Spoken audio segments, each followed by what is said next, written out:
Welcome students. आज हम class 12 geography मानव भूगोल के मूल सिद्धांत के फर्स्ट चैप्टर मानव भूगोल प्रकृति एवं विशेष क्षेत्र पार्ट 2 के अंतर्गत पढ़ने जा रहे हैं। मानव भूगोल की भौगोलिक विचारधाराएं। आइए शुरू करते हैं। मानव भूगोल की 3 महत्वपूर्ण भौगोलिक विचारधाराएं हैं। भूगोल में बहुत सारे वैज्ञानिक हुए हैं और उन्होंने प्रकृति और मनुष्य के संबंधों के बारे में अपने अपने विचार प्रकट किए हैं। इन्हीं विचारों को भौगोलिक विचारधाराएं कहा जाता है। इसमें सबसे पहली विचारधारा है नियतिवाद, जिसे निश्चयवादी विचारधारा कहा जाता है। दूसरी विचारधारा है संभववाद विचारधारा। तीसरी विचारधारा का नाम है नवनिश्चयवाद विचारधारा। आइए इसकी पहली विचारधारा नियतिवाद यानी कि निश्चयवाद विचारधारा के संदर्भ में पढ़ते हैं। इसके बारे में थोड़ा विस्तार से जानेंगे कि मानव भूगोल निश्चयवाद की विचारधारा जर्मन भूगोलवेत्ताओं द्वारा प्रतिपादित की गई थी। इस विचारधारा के अनुसार मनुष्य के सभी कार्य प्रकृति या पर्यावरण द्वारा प्रभावित होते हैं। पर्यावरण के अनुसार ही मानव का रहन सहन, क्रियाकलाप, बुद्धि और शारीरिक लक्षण या अंग निर्धारित होते हैं। रेडजेल वातावरण निश्चयवाद के जनक तथा एलन चर्चिल सैंपल और हैटिंगटन इस विचारधारा के प्रबल समर्थक थे। रेडजेल का मत था कि संसार के विभिन्न प्रदेशों के मनुष्यों के रहन सहन, आर्थिक स्तर, औद्योगिक विकास और समाज की सांस्कृतिक उन्नति वहाँ के वातावरण की देन है। कुमारी एलन सी सैंपल, जो कि रेडजेल महोदय की शिष्या थी, उन्होंने निश्चयवाद के संदर्भ में कहा था कि प्रकृति ने पर्वतों पर रहने वाले मनुष्य को धातुओं के समान मजबूत पैर दिए हैं, जिनसे वह ढालों पर चढ़ता उतरता है। इसी प्रकार समुद्री तट पर रहने वाले मनुष्यों को कमजोर नर्म पैर किंतु मजबूत सीना और भुजाएं दी हैं, जिससे वह नावों की पतवार चलाता है। नदी घाटियों में रहने वाले मनुष्यों को प्रकृति ने उपजाऊ मिट्टी दी है। इस प्रकार वातावरण निश्चयवाद विचारधारा में पर्यावरण या प्रकृति को सर्वोपरि तथा मानव को प्रकृति के सामने कमजोर माना गया है। यह विचारधारा मानती है कि प्रारंभ में मानव आदिम अवस्था में था। उसने प्रकृति के अनुसार स्वयं को ढाल लिया था। उस समय प्रौद्योगिकी विकास यानी कि वैज्ञानिक जो आविष्कार थे उनका जो स्तर था काफ़ी निम्न था, क्योंकि मानव, आप जानते हैं, आपने आदि मानव के बारे में पढ़ा है। मानव उस समय आदिम जीवन व्यतीत करता था। मानव विकास भी बहुत कम हुआ था। मानव प्रकृति को सुनता था, यानी प्रकृति के साथ ही जीवन यापन करता था, उसी के अनुसार ढला हुआ था। प्रकृति के आगे वह निस्सहाय था, उसकी पूजा करता था। उसकी प्रचंडता, जैसे आंधी, तूफान, झंझावात इत्यादि से डरता था, इसीलिए वह प्रकृति की पूजा करता था। संसाधनों के लिए मानव पूरी तरह प्रकृति पर निर्भर था। अतः इस अवस्था को पर्यावरण निश्चयवाद का नाम दिया गया। रेडजेल, रीटर और हेम्बोल्ड निश्चयवादी विचारधारा के समर्थक थे। मानव भूगोल की दूसरी विचारधारा संभववाद विचारधारा के संदर्भ में हम पढ़ते हैं। आइए इस विचारधारा के बारे में थोड़ा विस्तार से पढ़ें। मानव भूगोल में प्रथम विश्व युद्ध के बाद प्रकृति के स्थान पर मानव को महत्व प्रदान करने वाले विचारों को संभववाद का नाम दिया गया। इस विचारधारा का प्रतिपादन फ्रांसीसी विद्वानों द्वारा किया गया। फवरे इस विचारधारा के प्रबल प्रवर्तक थे तथा ब्लास, ब्रुन्स, ईसा बोमेन आदि को प्रमुख समर्थक माना जाता है। संभववाद के अनुसार मनुष्य पूर्ण रूप से प्रकृति का दास नहीं है, बल्कि वह अपने पर्यावरण में परिवर्तन करने में समर्थ है तथा प्रकृति प्रदत्त अनेक संभावनाओं को अपनी इच्छा अनुसार उपयोग कर सकता है। अर्थात यह जो विचारधारा है संभववाद, यह मानती है कि मनुष्य प्रकृति का दास नहीं है, वह प्रकृति में आवश्यक फेरबदल कर सकता है। पर्वतीय इलाकों में, दुर्गम इलाकों में, भीहड़ स्थानों पर यह पर्वतों को काटकर सड़कों का निर्माण कर सकता है। लंबी दूरियों को तय करने के लिए तेज गति से चलने वाली रेल लाइनों को बिछा जा सकता है। इस प्रकार वह द्रुतगामी, बड़ी तीव्रता से चलने वाले यातायात के संसाधनों को उत्पन्न करता है। तो संभववादी जो विचारधारा है यह मानती है कि प्रकृति ही सर्वोपरि नहीं है। मनुष्य प्रकृति में अपनी आवश्यकताओं के लिए, अपने जीवन को सुखमय बनाने के लिए आवश्यक फेरबदल करने में सक्षम है। संभववाद के अनुसार मनुष्य पूर्णतः प्रकृति का दास नहीं है, बल्कि वह अपने पर्यावरण में परिवर्तन करने में समर्थ है तथा प्रकृति द्वारा प्रदान संभावनाओं को अपनी इच्छा अनुसार उपयोग कर सकता है।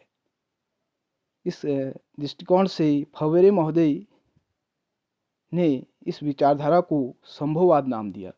इस विचारधारा के प्रबल समर्थक डिमांजिया का मत है, उपजाऊ मिट्टी में उत्तम कृषि नहीं की जा सकती जब तक कि मानव अपनी शक्ति और आधुनिक तकनीक का प्रयोग नहीं करता है। अतः संभववाद की विचारधारा में प्रकृति के स्थान पर मानव को अधिक महत्वपूर्ण माना जाता है और यह विचारधारा कहती है कि मानव प्रकृति के आगे हर तरीके का कार्य करने में सक्षम है। वह प्रकृति, यहाँ तक कि प्रकृति के रूप को बदल सकता है। उदाहरण के लिए वर्तमान समय में अगर हम संभववाद की विचारधारा को लें तो गर्मी से बचने के लिए मनुष्य कूलर का प्रयोग कर लेता है। अगली जो विचारधारा है मानव भूगोल की, उसको नवनिश्चयवाद विचारधारा कहा गया है। अब नवनिश्चयवाद विचारधारा को अपने शब्दों में हम कह सकते हैं कि नवनिश्चयवाद विचारधारा अगली दो विचारधाराओं के बीच की विचारधारा है। यह न तो प्रकृति को सर्वोपरि मानती है और न ही मनुष्य को संभववादी विचारधारा के दृष्टिकोण से सर्वोपरि मानती है। यह विचारधारा प्रकृति और मानव की कार्यक्षमताओं के बीच की मध्य मार्ग की विचारधारा है। इस विचारधारा के बारे में आगे पढ़ते हैं कि ग्रिफिथ टेलर इस विचारधारा के समर्थक थे। भूगोलवेत्ता ग्रिफिथ टेलर ने वातावरण निश्चयवाद और संभववाद के बीच मध्यम मार्ग को परिलक्षित करती हुई विचारधारा को नवनिश्चयवाद अथवा रुको और जाओ निश्चयवाद का नाम दिया। इस विचारधारा का एक नाम रुको और जाओ निश्चयवाद भी है। जिस प्रकार नगर के चौराहे पर यातायात को नियंत्रित करने के लिए लाल, पीली, हरी बत्तियां होती हैं। लाल बत्ती का अर्थ है रुको, पीली बत्ती लाल बत्ती और हरी बत्तियों के बीच रुककर तैयार रहने का अंतराल प्रदान करती है और हरी बत्ती का अर्थ है जाओ। तो उसी प्रकार निश्चयवाद की संकल्पना यह दर्शाती है कि न तो प्रकृति की नितांत दासता वाली आवश्यकता है और न ही नितांत स्वतंत्रता, यानी कि संभववादी जो विचारधारा है उसकी दृष्टि से मनुष्य को स्वतंत्र माना गया है। तो यह विचारधारा कहती है न ही प्रकृति के आगे दासता की आवश्यकता है, न ही संभववादी विचारधारा के अनुसार प्रकृति का अतिदोहन करने में सक्षम मानव की संभववादी विचारधारा वाली बात को माना जाना है। तो इसका अर्थ है कि हम प्राकृतिक नियमों का अनुपालन करते हुए उसके द्वारा प्रदत्त सुविधाओं और संसाधनों का उपभोग करके दीर्घ अवधि तक सुखमय जीवन जी सकते हैं। किंतु यदि प्रकृति के साथ शत्रुतापूर्ण संबंध बनाएंगे तो लाल संकेतों के रूप में हम विनाश की ओर बढ़ेंगे, जिसका अंत दुखद ही होगा। इस प्रकार हमें सीमाओं में रहते हुए प्राकृतिक संभावनाओं को उत्पन्न करना चाहिए तथा प्राकृतिक संसाधनों की दोहन की अंधाधुंध रफ्तार पर रोक लगाकर दुर्घटनाओं से मुक्त रहना चाहिए। अतः नवनिश्चयवाद संकल्पना मानव और पर्यावरण के मध्य एक संतुलित संबंधों की व्याख्या की पक्षधर है।